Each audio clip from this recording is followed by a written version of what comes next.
आज बात करते हैं कि ह्यूज टर्निंग पॉइंट के बारे में, the birth of British Raj in India.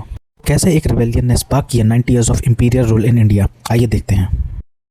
Okay, picture this 1857 एक मैसिव रिवोल्ट जस्ट एक्सप्लोड हुआ, taking the British to their absolute core. ये तो बहुत क्लियर था कि कंपनी का रूल फेल कर रहा है। Something had to change and it had to change fast. आपको ये अंडरस्टैंड करना पड़ेगा कि ब्रिटिश के लिए ये एक बहुत बड़ा शॉक था।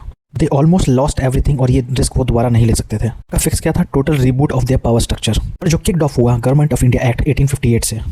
First thing on the agenda, east India company they were out completely.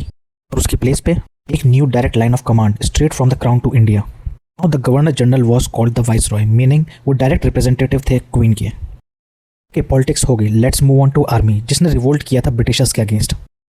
उनका प्लान सिंपल था, changing the ratio between European and Indian soldiers, जो था 1:2 इन बंगाल आर्मी। ये सिर्फ मैन पावर के बारे में नहीं था, क्रूशियल डिपार्टमेंट जैसे आर्टिलरी अब यूरोपियन के हाथ में थी। और फिर आया एक नया recruitment idea based on pretty controversial idea known as martial races. Basically Britishers ने हायर किया उन ग्रुप्स को जो लॉयल रहे थे रिवोल्ट ऑफ 1857 में। अब जब आर्मी मैनेज हो गई, ब्रिटिशर्स को एक बफर चाहिए था फ्यूचर रेबेलियंस के लिए, जो थे इंडियन प्रिंसेस।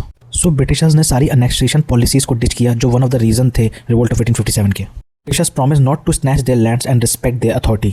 यहाँ पे एक कैच था, प्रिंसेस को अलाउ तो किया गया था गवर्न करने के लिए, बट वो अब सबऑर्डिनेट थे क्राउन के। They also took a step back on social and religious reforms, क्योंकि ये भी एक रीजन था रिवोल्ट का। एट द सेम टाइम उन्होंने एक्सप्लॉइट किया हिंदू मुस्लिम टेंशंस को, classic divide and rule tactic. इस पूरे ओवरहॉल के लिए एक बहुत बड़ी फॉर्च्यून स्पेंड करनी पड़ी होगी। आपको क्या लगता है किसने ये बर्डन सहा? Get this, British government made India paid for all, even the old companies debts. And to make sure कि मनी फ्लो रहे, उन्होंने एकदम नई चीज इंट्रोड्यूस की इंडिया में, income tax. Just like that पूरी ट्रांसफॉर्मेशन हो गई थी और यहीं से स्टार्ट हुआ ब्रिटिश राज। सो ये फिक्सेस वर्क किए, इन्होंने एक एम्पायर सिक्योर की, बट जो डिवीजन उन्होंने क्रिएट किए would leave scars for generations to come.